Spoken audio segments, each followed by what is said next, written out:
तो कल हमने क्या क्या पढ़ा, किसी को कुछ याद है?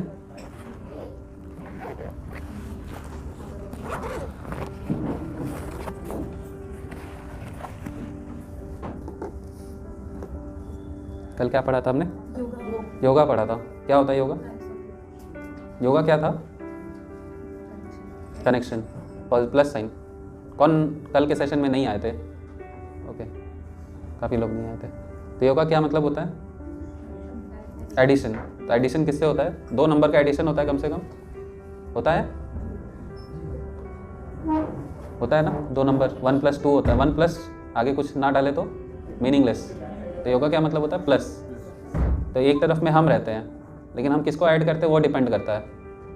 हम अपने आप को किससे कनेक्ट करना चाह रहे हैं? कर्म योग, ज्ञान योग, है ना? तो कितने तरह के योग है?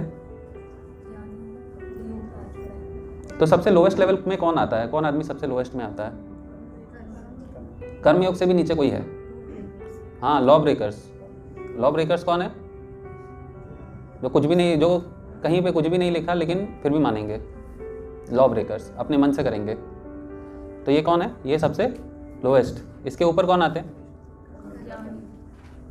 लॉ ब्रेकर के ऊपर कौन है? कॉन्फिडेंस में बोलिए जो आए थे। कर्मयोगी में दो तरीके के लोग होते हैं, सकाम और निष्काम। तो सकाम वाले कौन है?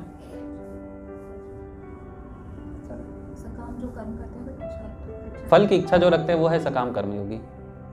तो भगवान बोलते हैं इनको लोएस्ट। इनको बोलते हैं कि इंटेलिजेंट नहीं है लोग, अनइंटेलिजेंट है। इंटेलिजेंस को यूज नहीं करते हैं लोग अपने। इसके ऊपर कौन है? निष्काम कर्मयोगी। ये कौन होते हैं?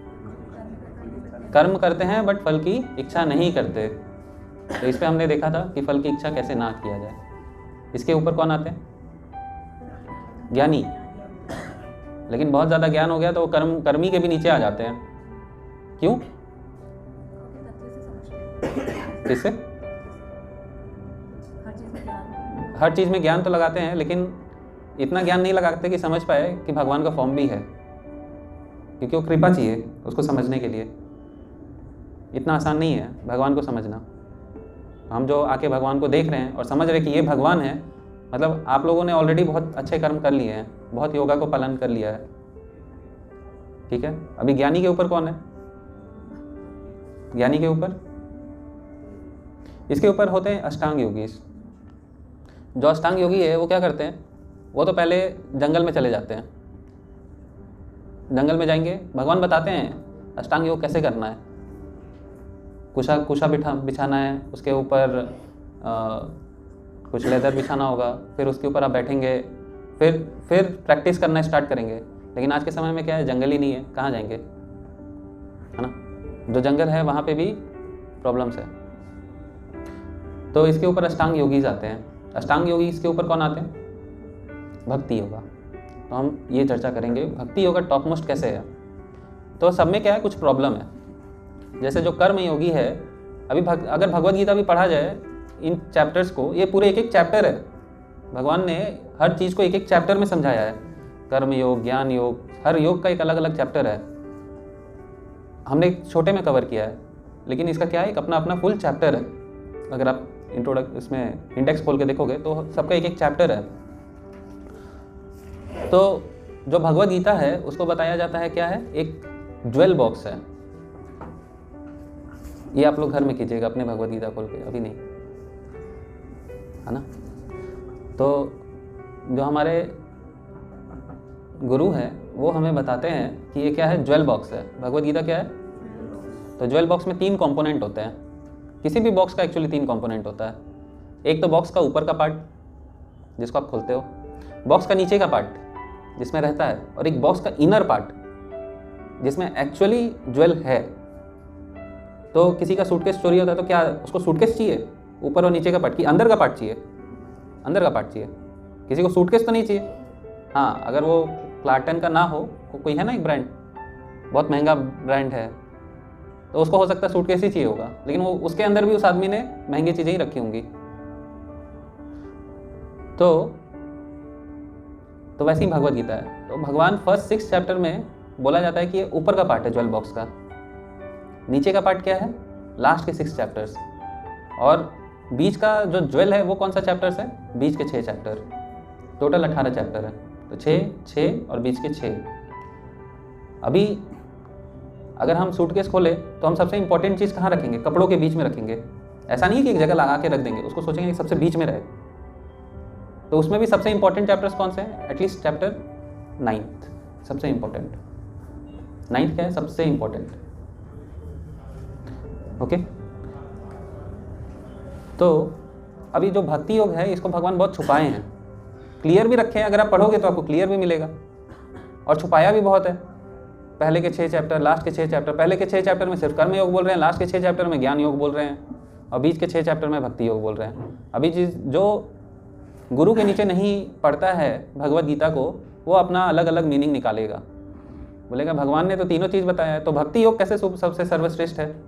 तो भगवान इसको रिपीट करते हैं बहुत बार भगवत गीता में। तो पहले तो बोलते हैं कि द मोस्ट कॉन्फिडेंशियल नॉलेज, पहले बोलते हैं कॉन्फिडेंशियल नॉलेज, फिर मोस्ट कॉन्फिडेंशियल नॉलेज, है ना। देखो एक दीजिए भगवत गीता, इंग्लिश वाला नहीं है क्या?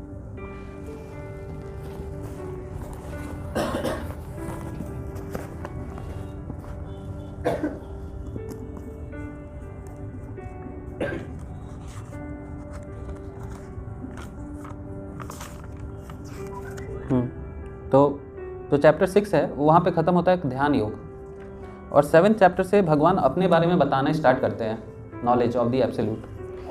फिर बताते हैं कि उनको कैसे हम पा सकते हैं 8वें चैप्टर में।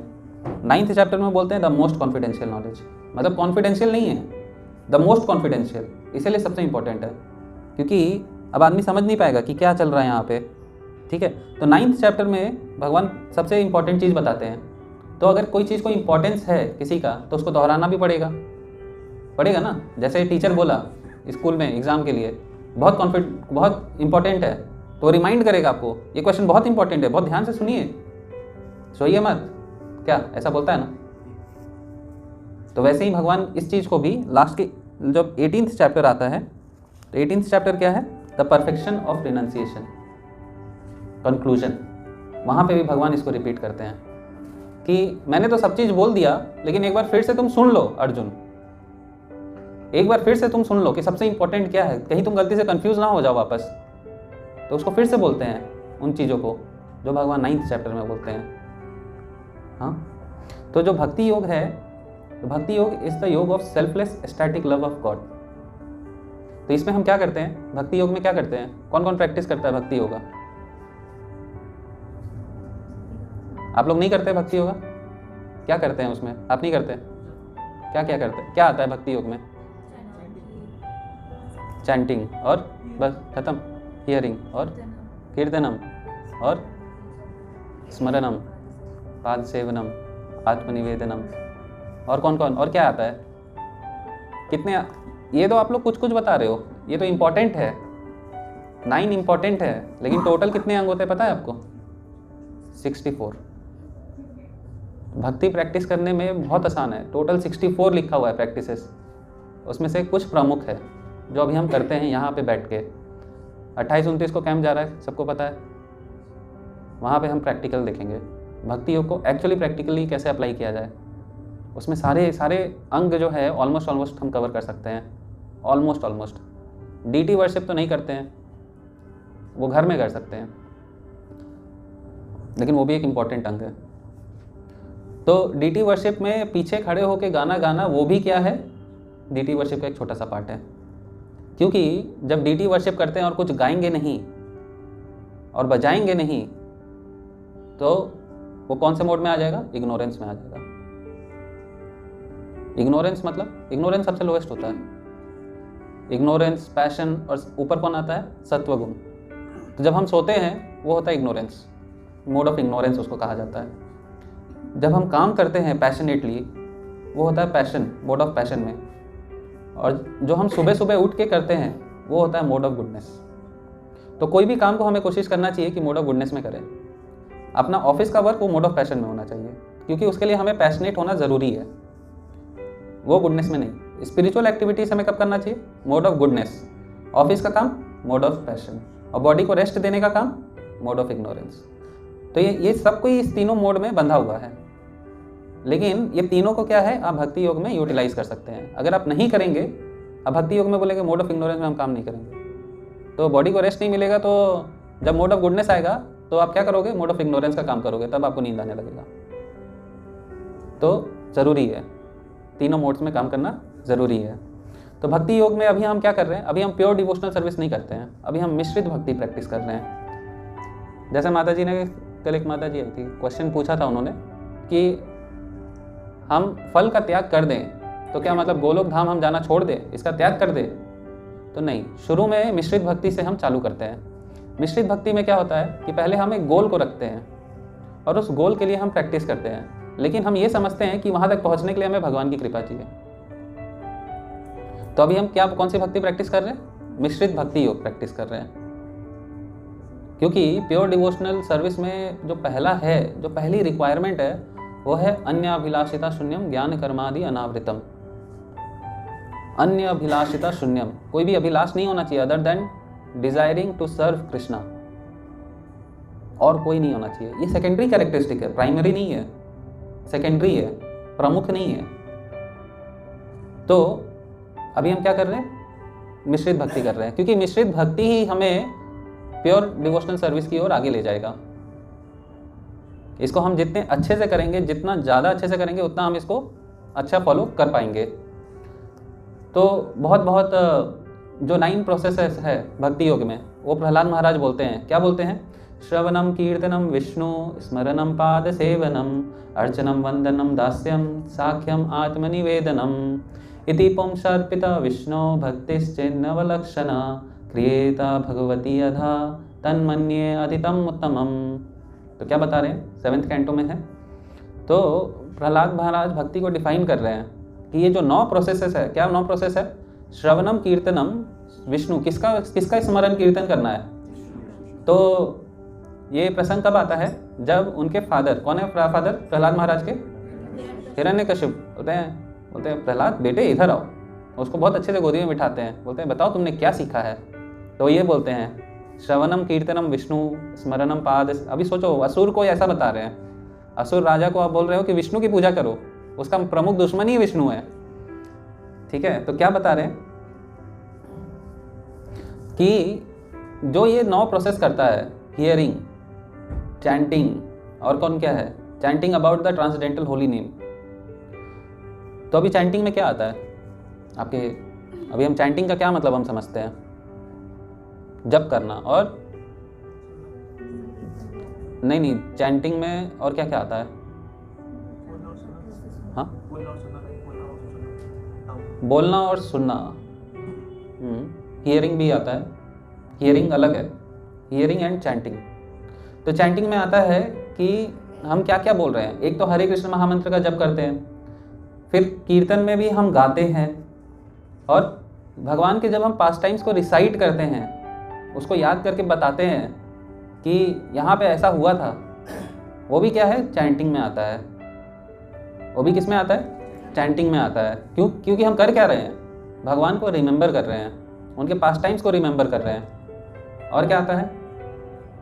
डीटी वर्शिप, भगवान की सेवा करना, उनको याद कर रहे हैं। जब हम चैंटिंग कर रहे हैं तो क्या कर रहे हैं? याद कर रहे हैं। और क्या क्या कर रहे हैं? उनके सर्वेंट बन रहे हैं और सरेंडर कर रहे हैं, है ना? तो सरेंडर भी अलग अलग प्रोसेसेस में होता है, अलग तत्व में लोग सरेंडर करते हैं, लेकिन अभी हम उतना डिटेल में नहीं जाएंगे, वो हम आगे पढ़ेंगे। तो टोटल 9 प्रकार के होते हैं। तो अभी किसी एक अंग को भी, श्रवणम कीर्तनम विष्णु स्मरणम पाद सेवनम, किसी भी एक अंग को पकड़ लो, अगर उसमें परफेक्शन ला दिए तो प्योर डिवोशनल सर्विस गारंटीड है। किसी एक अंग को भी बोलते हैं। किसी एक अंग में भी अगर हमारी अटैचमेंट आ जाए किसी एक अंग में ही, तो क्या है? हम प्योर डिवोशनल सर्विस से बहुत पास में पहुंच जाते हैं। तो जैसे श्रवणम में है भगवान के बारे में सुनना, तो किसने सुना था? अर्जुन सुना था। और राजा परीक्षित। हाँ, परीक्षित महाराज को श्राप मिला था, 7 दिन के अंदर उनको सांप आके काट के जाएगा। उन्होंने 7 दिन कथा सुना Shrimad Bhagavatam, back to Godhead चले गए, सिर्फ सुनने से। किया कुछ नहीं, सिर्फ सुना। अभी कैसे सुना? क्या रात हुआ तो क्या सो गए? नहीं, कंटिन्यूअसली सुना, बैठा नहीं, एकदम एकदम बैठे रह गए, बोला पानी भी नहीं पीना मेरे को। तो इतना अटैचमेंट, क्योंकि 7 डेज की लिविंग है, बोले मेरे को सिर्फ सुनना है और कुछ नहीं करना। कीर्तनम, स्पीकिंग और सिंगिंग। कीर्तन मतलब बोलना और गाना और चैंट करना। इसमें कौन किया था? सुखदेव जी। हाँ, सुखदेव गोस्वामी ने किया था। सुखदेव गोस्वामी ने परीक्षित महाराज को सुनाया था, है ना। फिर आता है स्मरणम, भगवान को याद करके। तो इसमें आते हैं प्रहलाद महाराज। नरसिम्हदेव को याद किया, खंबे से प्रकट हो गए, हमेशा याद करते थे, उनको हमेशा नरसिम्हदेव दिखते थे। स्मरण, सिर्फ एक चीज को प्रैक्टिस करने से। अर्चनम, अर्चनम मतलब डीटी वर्शिप, उसमें आते हैं पृथु महाराज। इन सबकी कथा लिखी हुई है श्रीमद् भागवतम में, सबकी कैसे हुआ। वंदनम, उसमें अक्रूर जी आते हैं, जब वो कृष्णा को ले जाने के लिए आते हैं तब अक्रूर आते हैं उस समय। वंदनम। पाद सेवनम, लक्ष्मी जी हमेशा चरणों में रहती हैं। दास्यम, हनुमान जी। हनुमान जी श्री राम के सिर्फ सर्वेंट थे, जो बोला वो किया, सिर्फ एक पार्ट। डीटी वर्शिप नहीं करते थे वो। हाँ, ऐसा नहीं है कि लोगों ने सिर्फ एक ही काम किया, मिक्स भी है दास्यम। लेकिन इंपॉर्टेंट क्या है उनका, वो उनका कौन सा रस में आते हैं, वो दास्यम। क्योंकि हनुमान जी हमेशा चैंट करते थे, लेकिन उनका भाव क्या था, दास्य का भाव था। साख्यम, अर्जुन। आत्मनिवेदनम, फुल्ली सरेंडर कर दिया। गुरु ने बोला ये विष्णु है, मत सुनो, फिर भी बोला नहीं। सरेंडर मतलब सरेंडर। 3 स्टेप्स मांगा तो दूंगा मैं। बलि महाराज, बलि महाराज को बोला ब्राह्मण ने मेरे को 3 स्टेप्स चाहिए। तो बोले क्या करोगे 3 स्टेप्स लेके, क्या मिलेगा, तुम छोटे से बालक क्या क्या ले सकते हो। बोला नहीं, मैं छोटा सा ब्राह्मण, मेरे को 3 पक्की ज़मीन मिल जाए मेरा काम हो जाएगा। बोलते चलो ठीक है ले लो। मना किया गुरु ने, अरे ये विष्णु, ब्राह्मण जो है विष्णु है, इसको मत दो। लेकिन बोला नहीं मैं तो दूंगा। 2 स्टेप रखा, 2 स्टेप में सारी खत्म, तीसरा स्टेप कहाँ रखूँ। तो बोले आप मेरे सर पे रख लीजिए। तो फुल सरेंडर कर दिया, फुल सरेंडर कर दिया, है ना। तो बलि महाराज। तो हम भी क्या है, हम भी इन सब में से आते हैं। हम सब में कुछ ना कुछ क्वालिटीज़ है। किसी को कीर्तन बहुत अच्छा लगेगा, किसी को सर्विंग नेचर बहुत अच्छा लगेगा, किसी को बोलना अच्छा लगेगा, किसी को सुनना अच्छा लगेगा, किसी को डीटी वर्शिप बहुत अच्छा लगेगा। लेकिन जब हम ये, कोई इंजीनियरिंग पढ़ा है यहाँ पे, नहीं पढ़ा है, लेकिन चलो 1 से लेके एटलीस्ट 10 और 12th तक हमें ऑलमोस्ट सारे सब्जेक्ट पढ़ाए जाते हैं। नहीं पढ़ाए जाते। इंजीनियरिंग करो या सीए बनो, उसका बेसिस क्या है, एटलीस्ट 1 to 10 तो है। तो 1 to 10 मतलब आपको ऑल सब्जेक्ट्स पढ़ना ज़रूरी है। तो वैसे ही हमें ये 9 अंक तो करना ज़रूरी है। क्योंकि जब हम ये 9 अंक करेंगे तो हमें पता चलेगा कि हमारी अट्रैक्शन कौन से अंक के पास है। समझ रहे हैं, हमारा अट्रैक्शन कौन से अंग में है, ये हम जब 9 के 9 प्रैक्टिस करेंगे तब हमें समझ में आने लगेगा। तब जाके आपको समझ में आएगा कि यहाँ पे मेरी रुचि ज़्यादा है। लेकिन अगर कोई अंक को फॉलो नहीं किया तो कैसे पता चलेगा कि इसमें ज़्यादा है रुचि मेरी। उसको कभी ट्राई नहीं किया, टेस्ट नहीं किया। लेकिन करने से क्या है, पता चलेगा, है ना। तो हमें क्या है, 9 के 9 अंक को प्रैक्टिस करना चाहिए। किसी को डांसिंग में अच्छा लगता है, डांसिंग भी अंग है। एक औरत थी, शास्त्रों में आता है, नाम याद नहीं आ रहा मेरे को, उसने रात भर नाचा भगवान के लिए। Next day pure devotional service guaranteed. सिर्फ एक रात सिर्फ नाचा था भगवान के लिए, सिर्फ 1 नाइट। प्रोस्टिट्यूट उसका नाम आता है पिंगला श्रीमद् भागवतम में। तो वो बोलती है कि उसको कोई कस्टमर नहीं मिल रहा, बेचारी वेट कर रही है, अरे यार कोई मिल नहीं रहा। फिर उसको ध्यान आता है कि अगर मैं थोड़ा भी भगवान के लिए कर देती, मेरे को भगवान प्राप्त हो जाते। और यही स्मरण उसको एक्चुअली प्योर डिवोशनल सर्विस दे देता है। बहुत अच्छा आता है इसका। कोई भी क्या है, भक्ति योग प्रैक्टिस करके बैक टू गॉडहेड जा सकता है। ऐसा नहीं है कि अभी हम कर्म योग है तो हम भक्ति योग में नहीं जा सकते, हम ज्ञान योग में है तो हम भक्ति योग में नहीं जा सकते। भक्ति योग इतना सिंपल है कि आप कभी भी उसको अप्लाई कर सकते हो अपने लाइफ में। इसीलिए इसको टॉप मोस्ट कहा गया है, क्योंकि वापस नहीं आना। अभी ज्ञान योगी जो है उसने बहुत बहुत मेहनत किया और भगवान के फॉर्म को तो नहीं समझा, लेकिन इम्पर्सनल ब्रह्मन बोलते हैं ना, भगवान बिंदु है, भगवान लाइट है, उस लाइट में मिल गया। तो हमारे जो गुरु है वो बताते हैं कि क्या होता है उसमें मिलने के बाद। अभी हमारा नेचर क्या है, एंजॉयमेंट का नेचर है कि नहीं है? लगता है कि नहीं? हमें थोड़ा, बच्चों को देखो, थोड़ा खेलने कूदने का मन करता है, एंजॉय, खेलने कूदने से क्या मिलता है उसको? एंजॉयमेंट। तो हमारा नेचर क्या है, सोल का नेचर क्या है? एंजॉयमेंट। क्योंकि हर लिविंग एंटिटी एंजॉय करना चाह रहा है, तो सोल का नेचर क्या है? एंजॉय। क्योंकि सोल का नेचर है एंजॉय करना, तो हम उसको ट्राई करते हैं अलग अलग तरीके से एंजॉय करने के लिए, मटेरियल लेवल पे, स्पिरिचुअल लेवल पे नहीं ट्राई करते हैं, मटेरियल लेवल पे ट्राई करते हैं, इसीलिए हम फंसे रहते हैं। तो जब वो ज्ञान योगी, जब भगवान के इम्पर्सनल इन्फल्जेंस उस लाइट में मिल जाता है, तो बहुत हजारों साल तक तो ऐसे ही बैठा रहता है। फिर लगता है मैं क्या कर रहा हूँ यहाँ पे, सिर्फ बैठा हूँ, कुछ मज़ा नहीं आ रहा, क्योंकि सोल है ना वो, उसका आइडेंटिटी क्या है? सोल है, उसको तो एंजॉय करना है। वो फिर ऊपर से नीचे गिर जाता है, धरती पे आ जाता है, फिर वो वैसे ही एंजॉयमेंट करेगा मटेरियली, फिर ज्ञान योग पे आएगा, फिर वहाँ पहुँचेगा, फिर आएगा।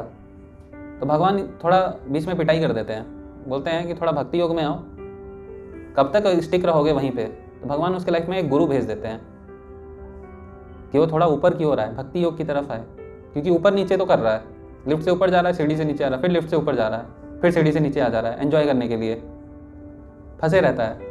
तो ज्ञान योगी क्या है, वापस उसको इस मृत्यु के चक्कर में फंसना पड़ जाता है।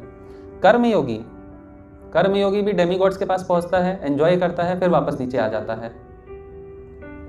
ज्ञान योगी हो सकता है crores of lakhs of years जो है वो मिले रहता है, लेकिन उसके बाद गिरता है। जो डेमीगॉड्स के पास जाते हैं वो थाउजेंड्स ऑफ ईयर्स के बाद वापस आ जाते हैं। लेकिन जो भक्ति योगी करता है, भक्ति योग का प्रैक्टिस करता है, वो क्या करता है? वो वापस नहीं आता, वो वापस नहीं आता। अभी नारद मुनि को देख लो, अभी क्वालिफिकेशन क्या है भक्ति योग का? कोई रिक्वायरमेंट नहीं है, कोई क्वालिफिकेशन का।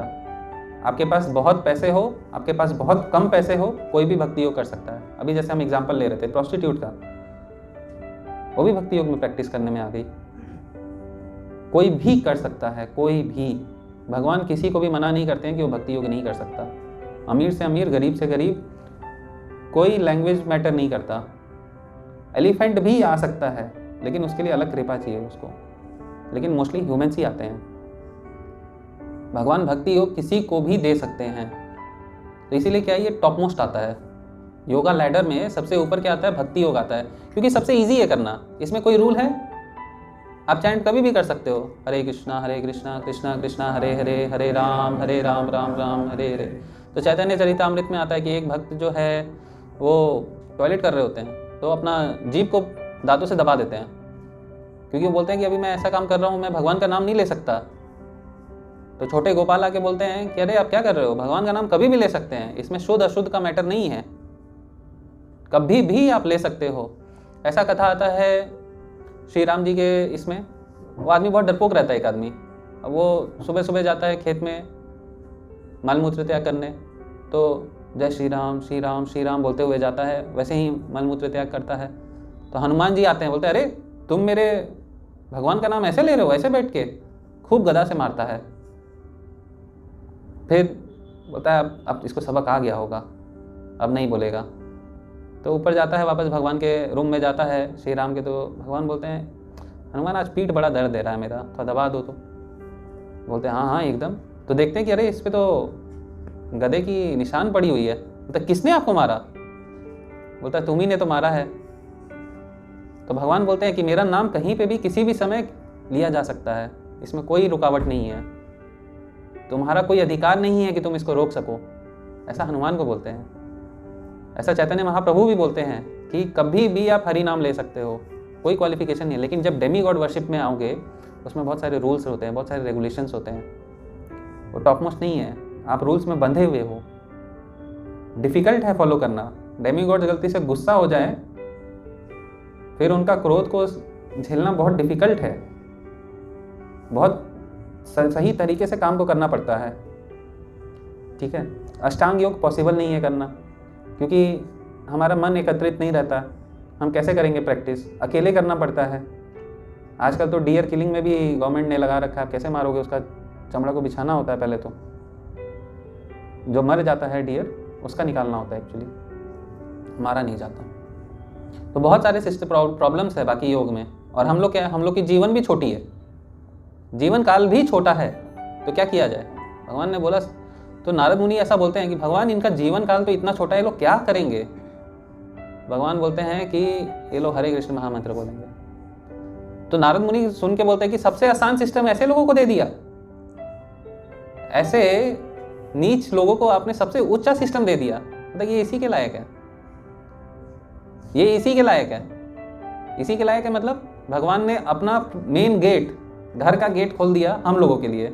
सतयुग में नहीं खुला, द्वापर में नहीं खुला, त्रेता में नहीं खुला, कलयुग में खोल दिया। तो हमें लगता है कि हम बहुत अनफॉर्चुनेट है कि हम सतयुग, द्वापर और त्रेता में हम क्यों नहीं भगवान को याद किए वहां, जबकि बहुत फेवरेबल कंडीशन है।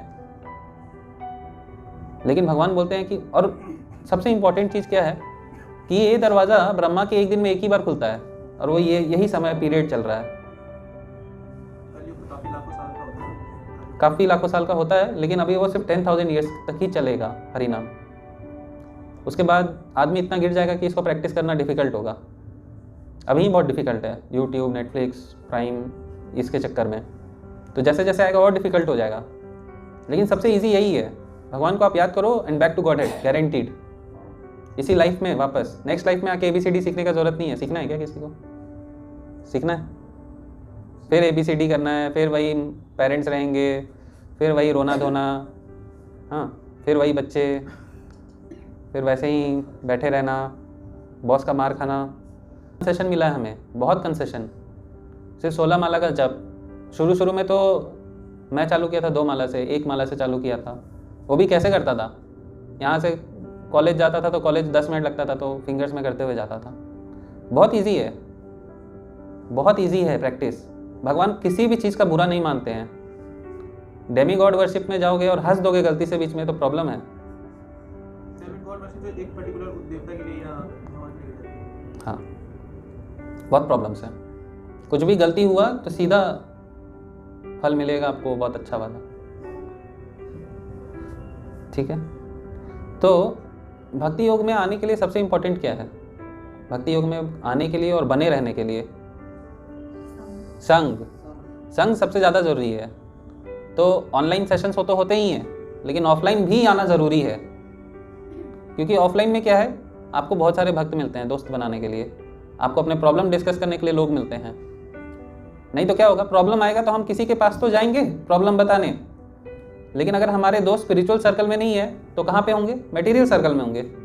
मटेरियल सर्कल में जाओगे तो उनके पास एक ही सॉल्यूशन है, चलो दारू पीते हैं। हाँ, सिगरेट। मेरे को याद है, मैंने एक बार अपने मैनेजर को बहुत टेंशन दे दिया था। 2 घंटे में उसने 4 सिगरेट के पैकेट फूंक दिए थे।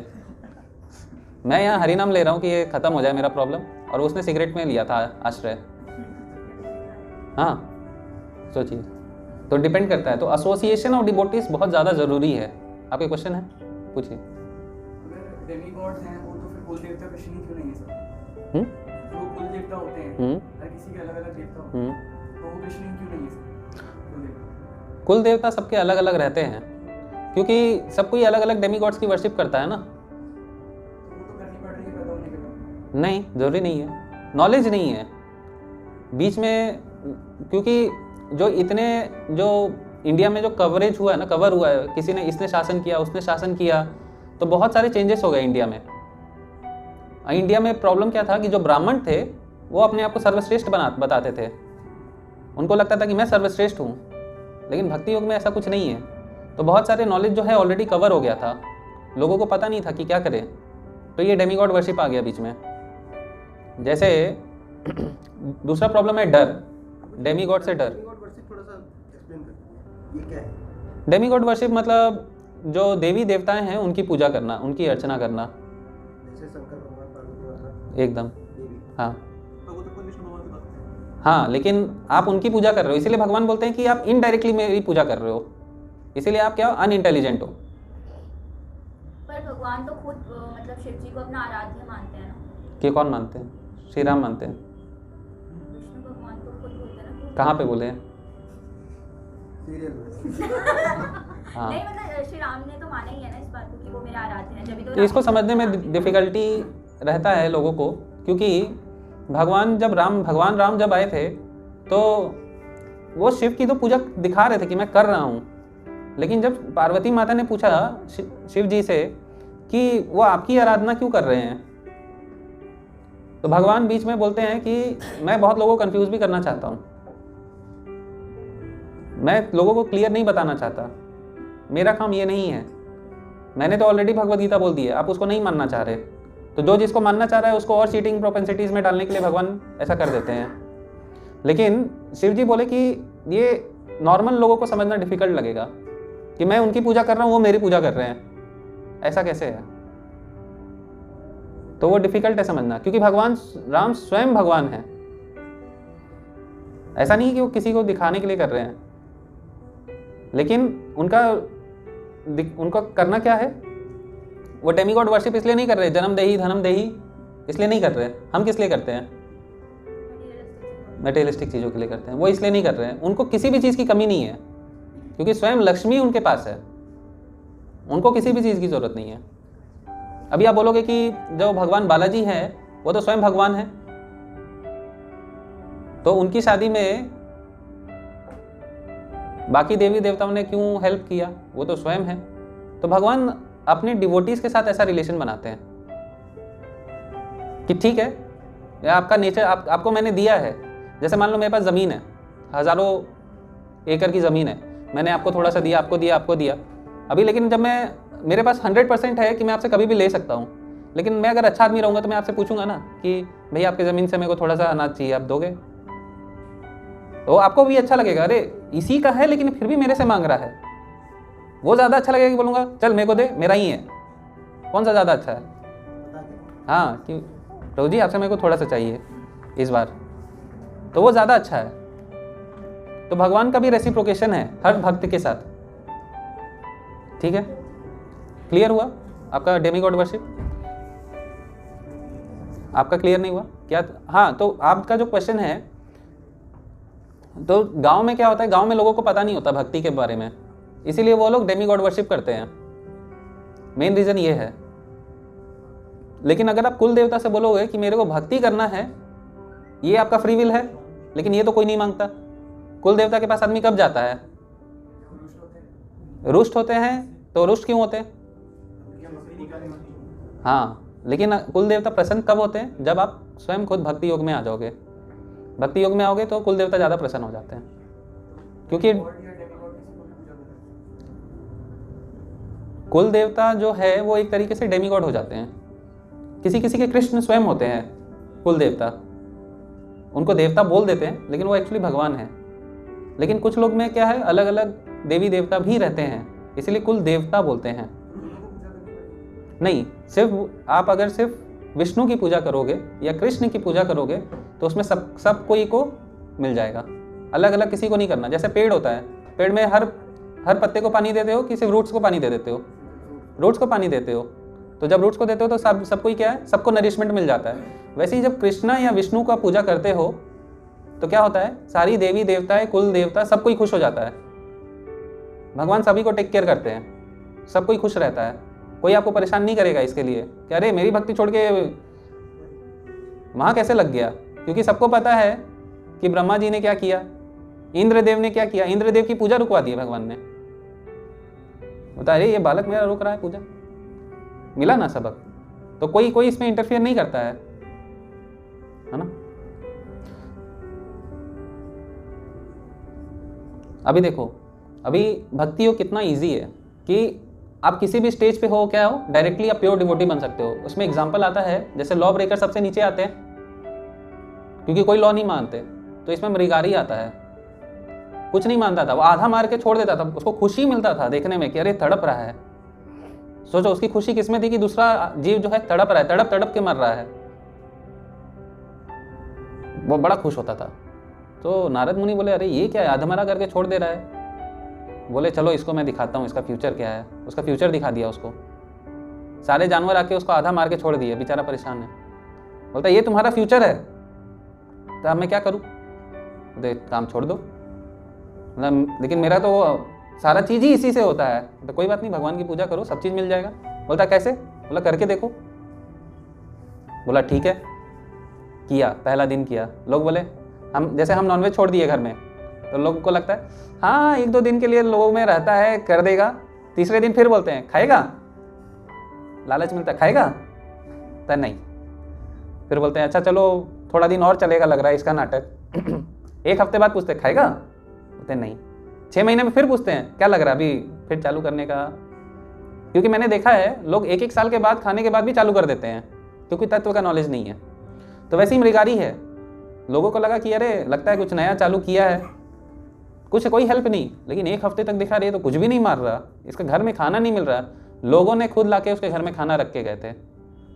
तो भगवान खुद प्रोवाइड करते हैं। फिर एक बार आ गए, फिर नारद मुनि आए, बोले कि कुछ समय बाद आए, बोलते हैं और मृगारी कैसा चल रहा है, इधर आओ। तो नीचे देख देख के आ रहे हैं एकदम एक एक। बोलते क्या हो गया, इतना समय लगा दी? बोलता वो चींटियां है ना, मैं उसके ऊपर पाँव नहीं रख सकता। तो इतना ट्रांसफॉर्मेशन हो गया सिर्फ भक्ति योग से। तो लॉ ब्रेकर क्या बन गया? Pure devotee.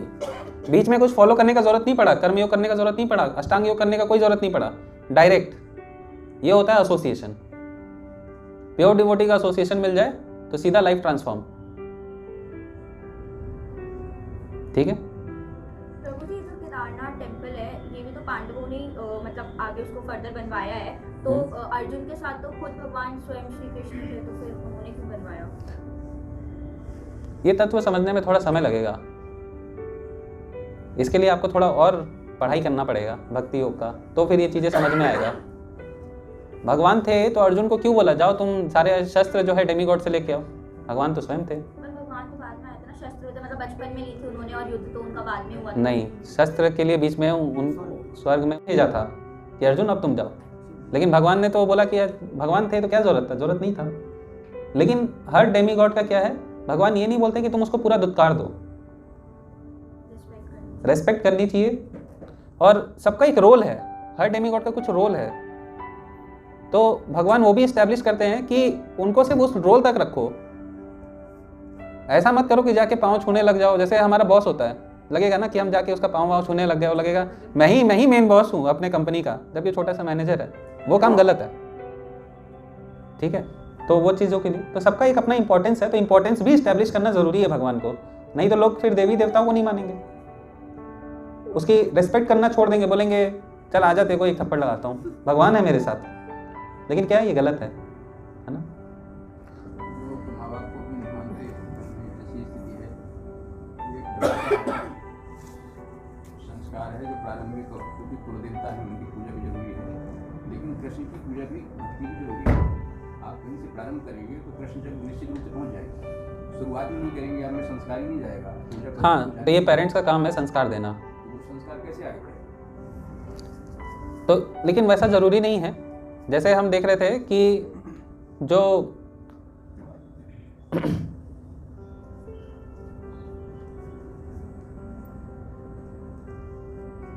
मृगारी था उसके पास तो कोई संस्कार नहीं थे, लेकिन सिर्फ भक्ति करके एसोसिएशन मिलके वो अच्छा बन गया। नहीं, वो होता है।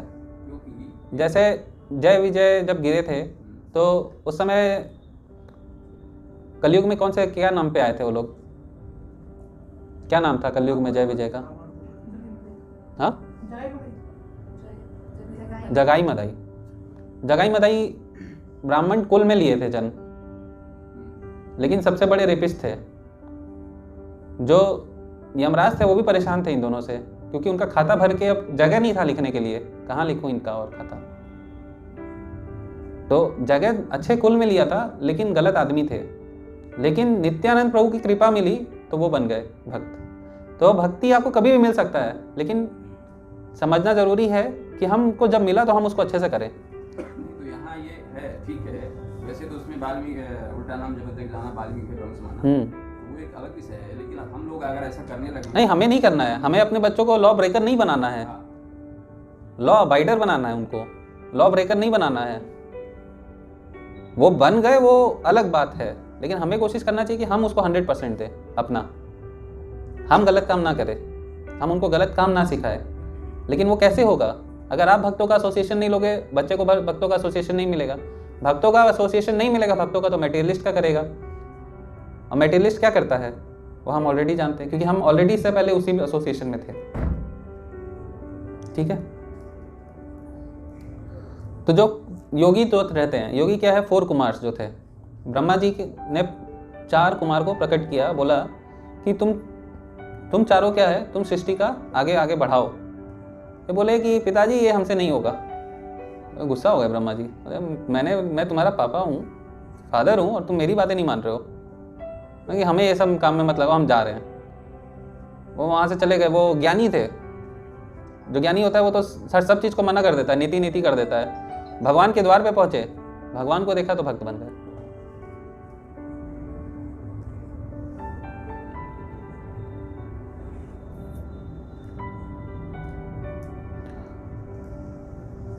तो भक्ति योगा जो है वो है टॉप मोस्ट। तो भगवान इसको भगवद गीता में बताते हैं 6.47 में, क्या बोलते हैं, योगी नाम अपि सर्वेशम मद्गतेन अंतरात्मना श्रद्धावान भजते यो माम स मे युक्त तमो मतः। तो क्या बोल रहे हैं कि जो उन्हीं के बारे में सोचता है हमेशा, हाँ, हमेशा सेवा करता है, तो वो क्या है, वो हमेशा भगवान, वो हाईएस्ट है, वो जो काम कर रहा है वो हाईएस्ट है। और भगवान बोलते हैं ये मेरा मत है, मेरा ओपिनियन ये है कि दिस इज हाईएस्ट। और ये क्या है, बहुत मुश्किल से मिलता है। तो भगवान इसको बोलते हैं भगवद गीता में, बहुनाम जन्मनाम अन्ते ज्ञानवान माम प्रपद्यते वासुदेव सर्व इति स महात्मा सुदुर्लभ। तो सुदुर्लभ बोलते हैं, इतना इजीली नहीं मिल जाता है भक्ति। हम जाते हैं ना प्रचार में, प्रभु जी भगवद गीता ले लीजिए, प्रभु जी भगवद गीता, एक बार हरे कृष्ण महामंत्र बोल दीजिए। कितना डिफिकल्ट है एक बार बोलना, कितना डिफिकल्ट है। प्रभु जी एक माला कर लीजिए, बिठा के करवा लो किसी से, एक भगवद गीता बांट के दिखा दो। कितना डिफिकल्ट है किसी को भगवद गीता देना डिफिकल्ट है, पढ़ाना उससे भी ज़्यादा डिफिकल्ट है। लेते हैं लाल कपड़े में बांध के रख देंगे, हाँ मेरे घर में तो नहीं है, चलो मैं ले लेता हूँ, ऐसा लोग बोलेंगे। लाओ लाल कपड़े में बांध के रख दिया, तो बहुत डिफिकल्ट है।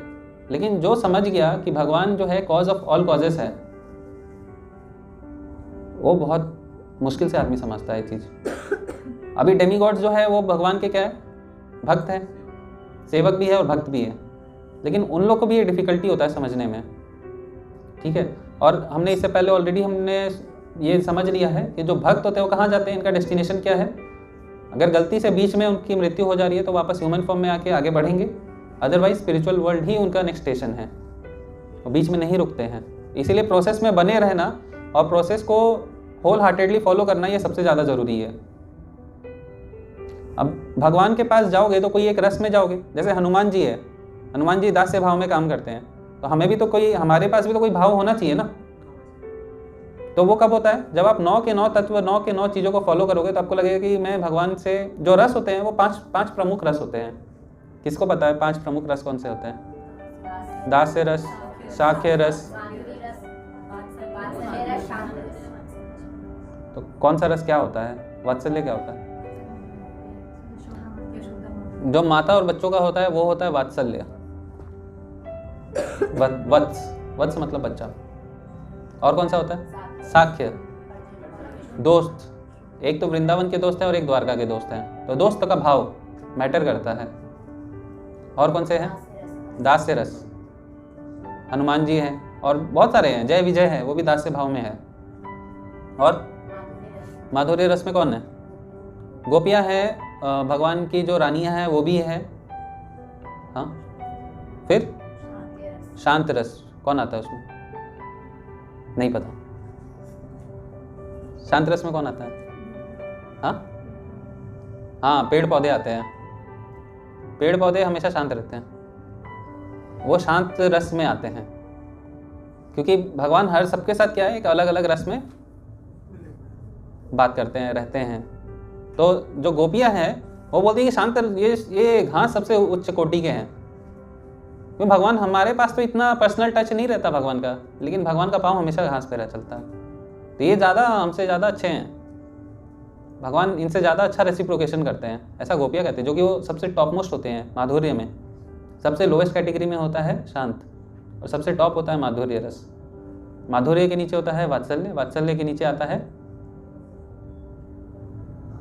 दास्य, नहीं आता है साख्य, उसके नीचे आता है दास्य, उसके नीचे आता है शांत। लेकिन स्पिरिचुअल वर्ल्ड में सभी अच्छे हैं, लेकिन आपका क्या रोल है वो जब आप अच्छे से भक्ति करोगे तो आपके नेम, फॉर्म, क्वालिटी ये सब सामने आएगा, धीरे धीरे आएगा। उसके लिए समय लगता है, भक्ति को अच्छे से करना पड़ता है, मथना पड़ता है, भक्ति को बने रहना पड़ता है। बहुत प्रॉब्लम्स आते हैं भक्ति को करने में। भक्ति में आना बहुत आसान है और भक्ति में जाना उससे भी आसान है।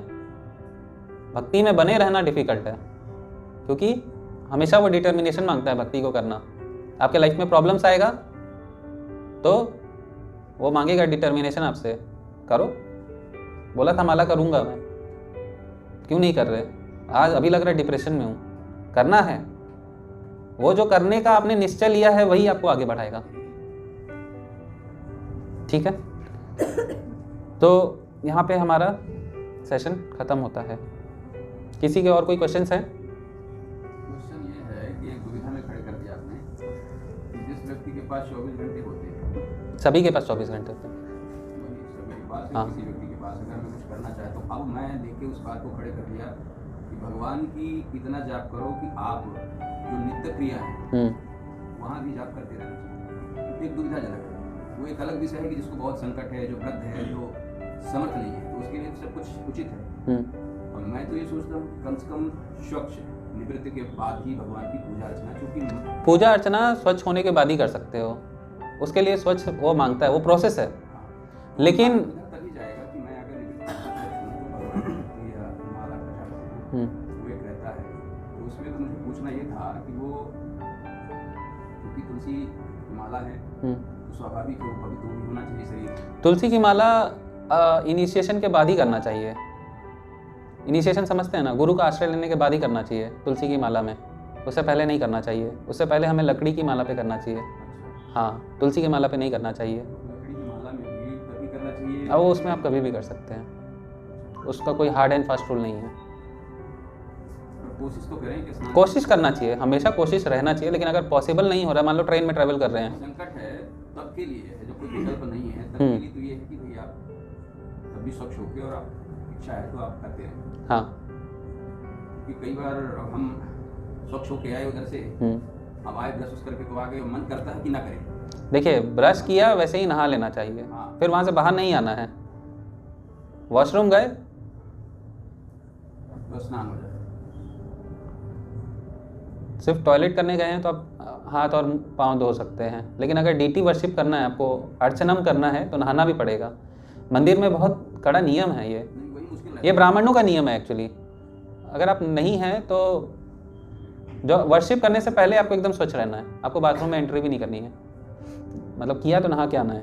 वो डीटी वर्शिप के लिए ही होता है। निष्ठा तो तभी मानी जाएगी। नहीं नहीं, ऐसा नहीं है। इससे क्या होगा ना कि अगर आप बोलोगे कि इतना हार्ड एंड फास्ट रूल लगा दोगे, फिर लगेगा कि इतना मेहनत का काम है, मैं करूँगा ही नहीं, गुड नहीं करूँगा मैं।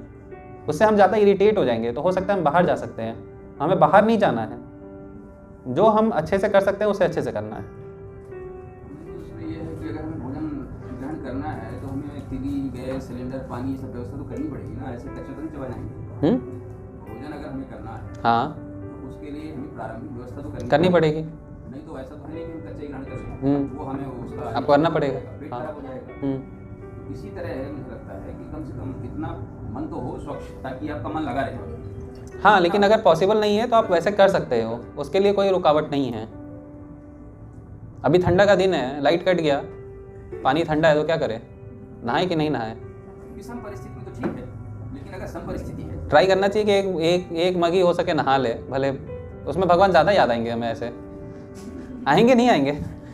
मेरे को लगता है 10 मिनट पहले हम भगवान का नाम लेंगे, फिर लगता है एक मग पानी अपने पे डालेंगे। हो सकता है उसमें भगवान का याद इसलिए किया है कि भी लाइट आ जाए, प्रभु जी लाइट आ जाए, प्रभु जी लाइट आ जाए। कोई बात नहीं, वो भी चलेगा। भगवान बोलते हैं कोई बात नहीं, मेरे को ही याद करो, लेकिन डेमी गॉड्स के पास मत जाओ। बोलते हैं उसमें ही बोलते हैं मेरे पास आओ। ऐसा क्यों बोलते हैं? क्योंकि वही सभी चीज़ प्रोवाइड कर रहे हैं। डेमी गॉड्स को भी वही प्रोवाइड कर रहे हैं। तो कम से कम मेरे से ही मांग लो, पेरेंट्स से ही मांग लो। अंकल से क्यों मांगना है? मामा से क्यों मांगना है? ताऊजी से क्यों मांगना है? पेरेंट्स है तो पेरेंट्स से मांगो ना। ज़्यादा परेशान लेकिन पेरेंट होते हैं नहीं, तो पेरेंट मटेरियल होते हैं, भगवान स्पिरिचुअल है। आप भगवान को जितना परेशान करोगे वो और खुश होते हैं। बोलते हैं ये लो सब देंगे। मटेरियल पेरेंट्स में क्या होता है, वो थोड़ा सा परेशान हो जाते हैं, लेकिन भगवान नहीं होते इसमें। भगवान है वो। समझ रहे हैं? भगवान क्यों बोला जा रहा है उनको? वो परेशान हो जाए तो कहाँ जाएंगे हम? भगवान नहीं परेशान होते हैं।